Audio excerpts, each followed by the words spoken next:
This is the weekly Bible lesson from the Plainfield Christian Science Church Independent, located in Plainfield, New Jersey, in the United States of America.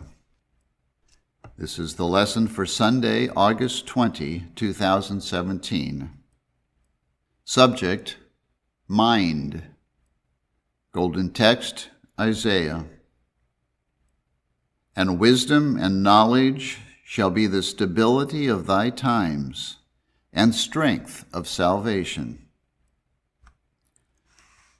The responsive reading is from Psalms and Job. O Lord, thou hast searched me and known me. Thou knowest my downsitting and mine uprising. Thou understandest my thought afar off. Thou compassest my path and my lying down, and art acquainted with all my ways. For there is not a word in my tongue, but lo, O Lord, thou knowest it altogether. How precious also are thy thoughts unto me, O God! How great is the sum of them! If I should count them, they are more in number than the sand. When I awake, I am still with thee. I will fetch my knowledge from afar, and will ascribe righteousness to my Maker. He that is perfect in knowledge is with thee. I will read from the Bible. Job. Is not God in the height of heaven? And behold the height of the stars, how high they are.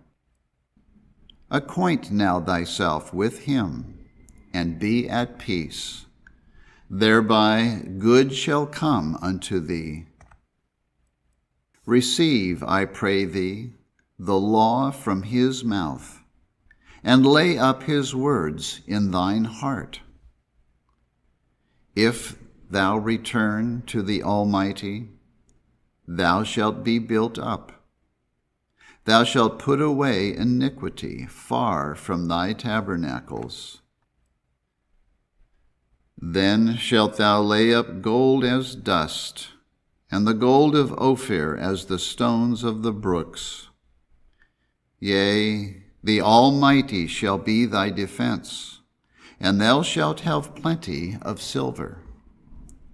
For then shalt thou have thy delight in the Almighty, and shalt lift up thy face unto God.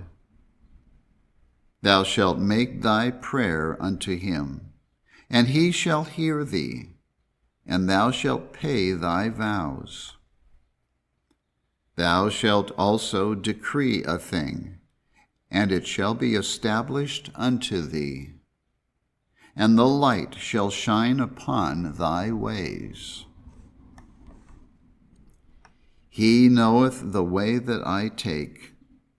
When he hath tried me, I shall come forth as gold.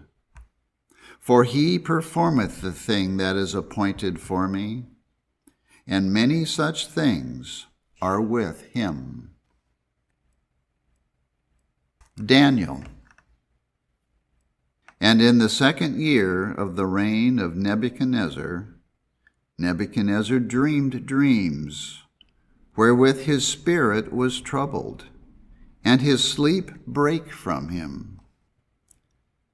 Then the king commanded to call the magicians, and the astrologers, and the sorcerers, and the Chaldeans, for to show the king his dreams. So they came and stood before the king. And the king said unto them, I have dreamed a dream, and my spirit was troubled to know the dream. The Chaldeans answered before the king and said, There is not a man upon the earth that can show the king's matter. For this cause the king was angry and very furious, and commanded to destroy all the wise men of Babylon, And the decree went forth that the wise men should be slain. And they sought Daniel and his fellows to be slain. Then Daniel went in and desired of the king that he would give him time, and that he would show the king the interpretation. Then Daniel went to his house and made the thing known to Hananiah, Mishael, and Azariah, his companions, that they would desire mercies of the God of heaven concerning this secret, that Daniel and his fellows should not perish with the rest of the wise men of Babylon. Then was the secret revealed unto Daniel in a night vision. Then Daniel blessed the God of heaven. Daniel answered and said, Blessed be the name of God forever and ever, for wisdom and might are his.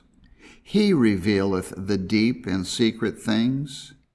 He knoweth what is in the darkness, and the light dwelleth with him. I thank thee and praise thee, O thou God of my fathers, who hast given me wisdom and might, and hast made known unto me now what we desired of thee. For thou hast now made known unto us the king's matter. Then Arioch brought in Daniel before the king in haste.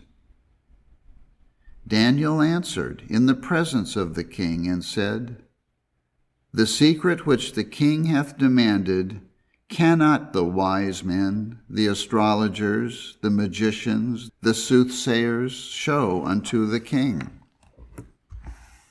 But there is a God in heaven that revealeth secrets, and maketh known to the king Nebuchadnezzar what shall be in the latter days.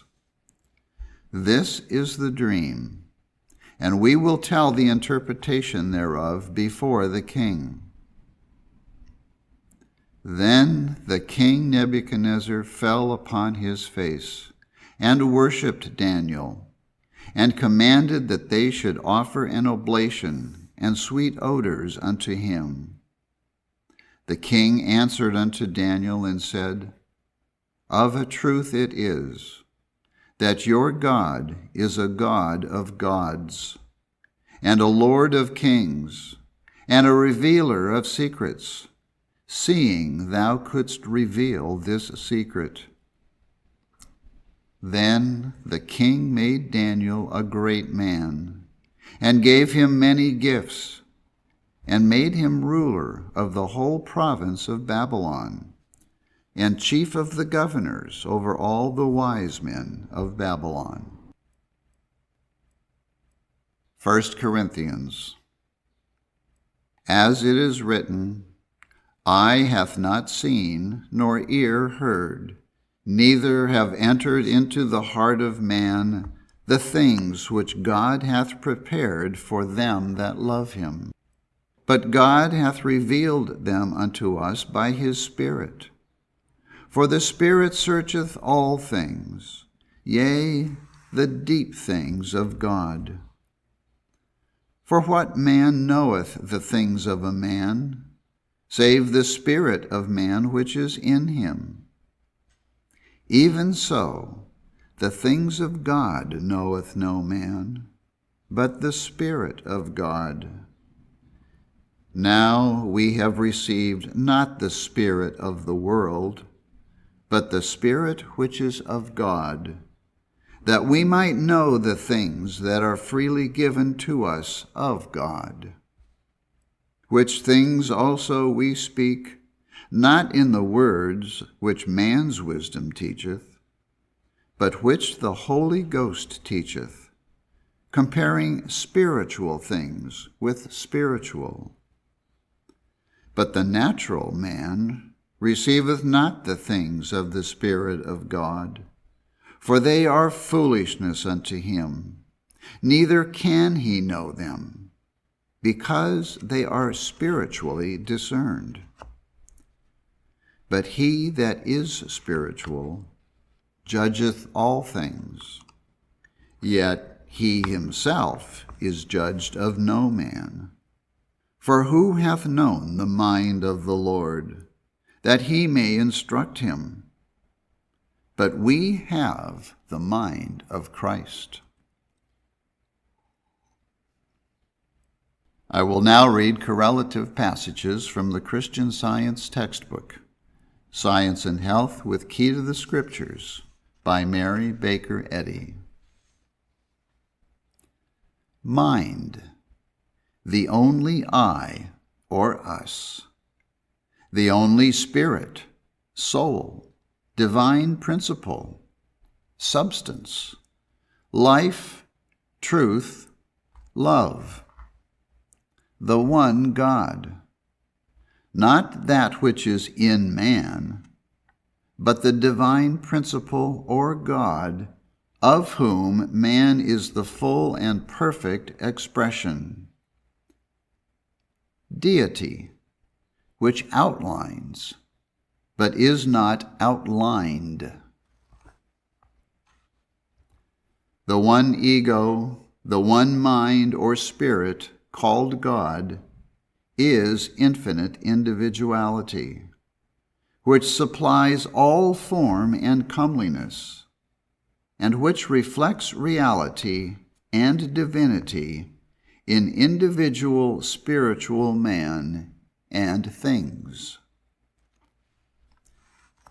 The individuality of man is no less tangible because it is spiritual and because his life is not at the mercy of matter. The understanding of his spiritual individuality makes man more real, more formidable in truth, and enables him to conquer sin, disease, and death. When sufficiently advanced in science to be in harmony with the truth of being, men become seers and prophets involuntarily, controlled not by demons, spirits, or demigods, but by the one Spirit. It is the prerogative of the ever-present divine mind and of thought which is in rapport with this mind to know the past, the present, and the future.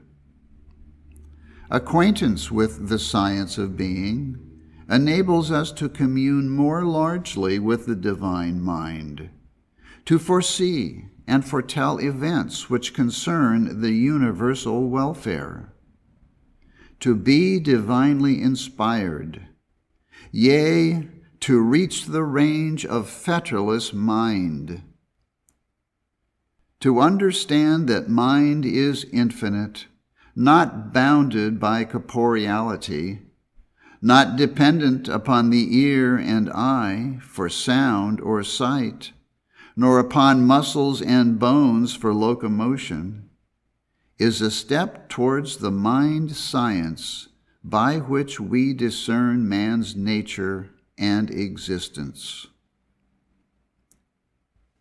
This mind reading is the opposite of clairvoyance. It is the illumination of the spiritual understanding which demonstrates the capacity of soul, not of material sense. This soul sense comes to the human mind when the latter yields to the divine mind. Mortals evolve images of thought. Seeing is no less a quality of physical sense than feeling. Then why is it more difficult to see a thought than to feel one? Education alone determines the difference. In reality, there is none.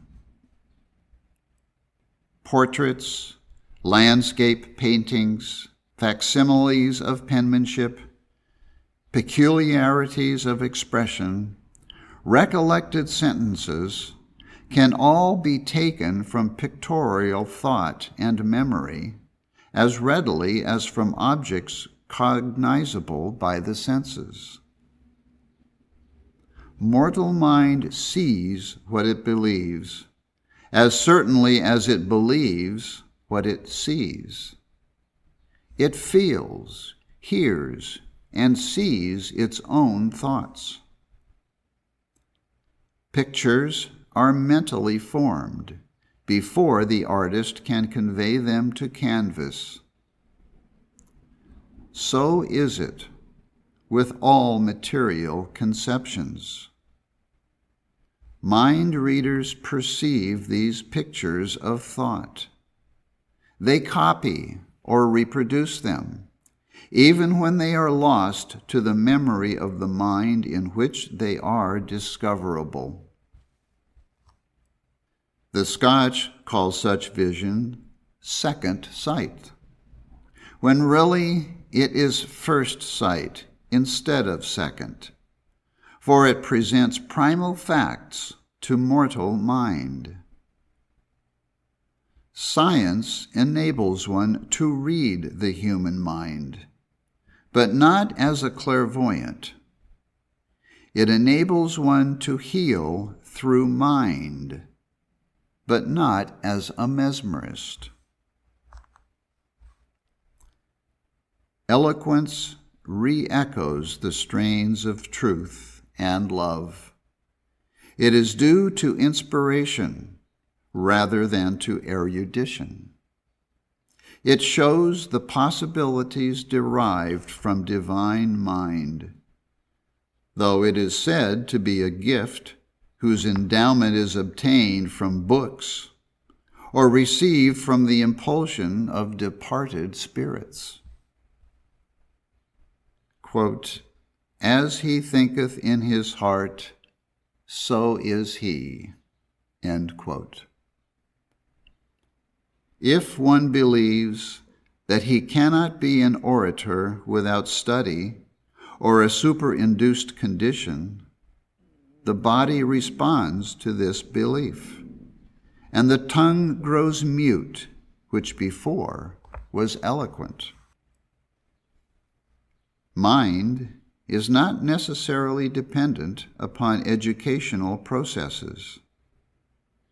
It possesses of itself all beauty and poetry, and the power of expressing them. Spirit, God, is heard when the senses are silent. We are all capable of more than we do. The influence or action of soul confers a freedom which explains the phenomena of improvisation and the fervor of untutored lips. If delusion says, "I have lost my memory," contradict it. No faculty of mind is lost. In science, all being is eternal, spiritual, perfect, harmonious in every action. Let the perfect model be present in your thoughts instead of its demoralized opposite. This spiritualization of thought lets in the light and brings the divine mind, life, not death, into your consciousness. The term science, properly understood, refers only to the laws of God and to his government of the universe, inclusive of man. From this, it follows that businessmen and cultured scholars have found that Christian science enhances their endurance and mental powers, enlarges their perception of character, gives them acuteness and comprehensiveness, and an ability to exceed their ordinary capacity.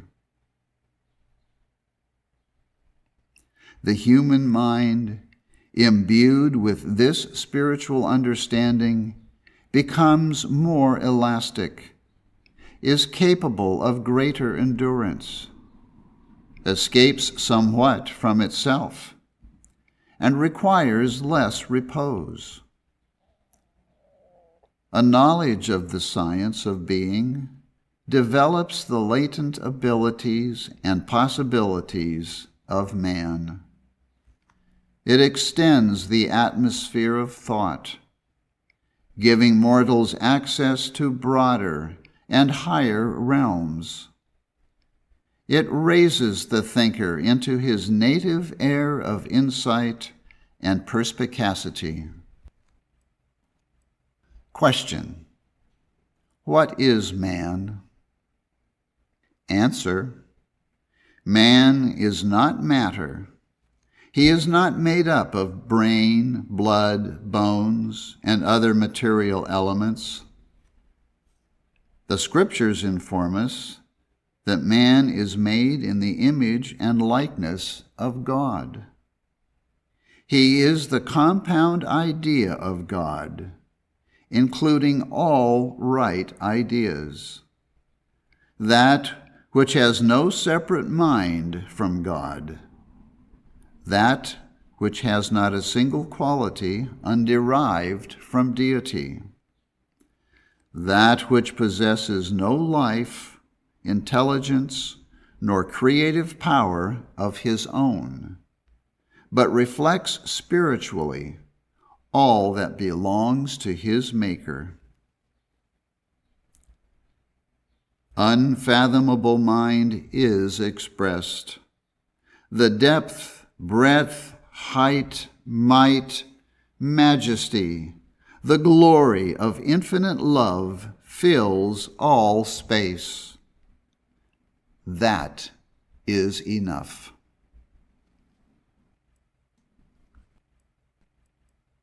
I will now read the 3 daily duties found in the Manual of the Mother Church, given by Mary Baker Eddy.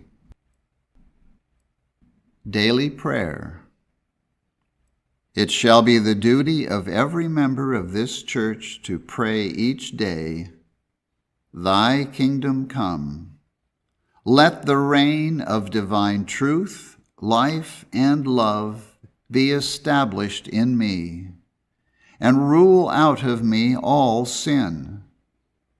And may thy word enrich the affections of all mankind and govern them. A rule for motives and acts. Neither animosity nor mere personal attachment should impel the motives or acts of the members of the Mother Church.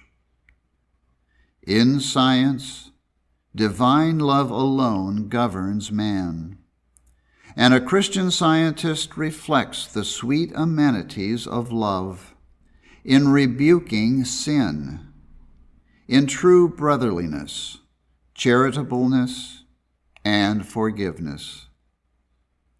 The members of this church should daily watch and pray to be delivered from all evil, from prophesying, judging, condemning, counseling, influencing, or being influenced erroneously. Alertness to duty. It shall be the duty of every member of this church to defend himself daily against aggressive mental suggestion, and not be made to forget nor to neglect his duty to God, to his leader, and to mankind. By his works he shall be judged, and justified or condemned. This Bible lesson was prepared by the Plainfield Christian Science Church Independent. It is composed of scriptural quotations from the King James Bible and correlative passages from the Christian Science textbook, Science and Health with Key to the Scriptures by Mary Baker Eddy. For more information, please visit our website, plainfieldcs.com. Thank you, and have a blessed day.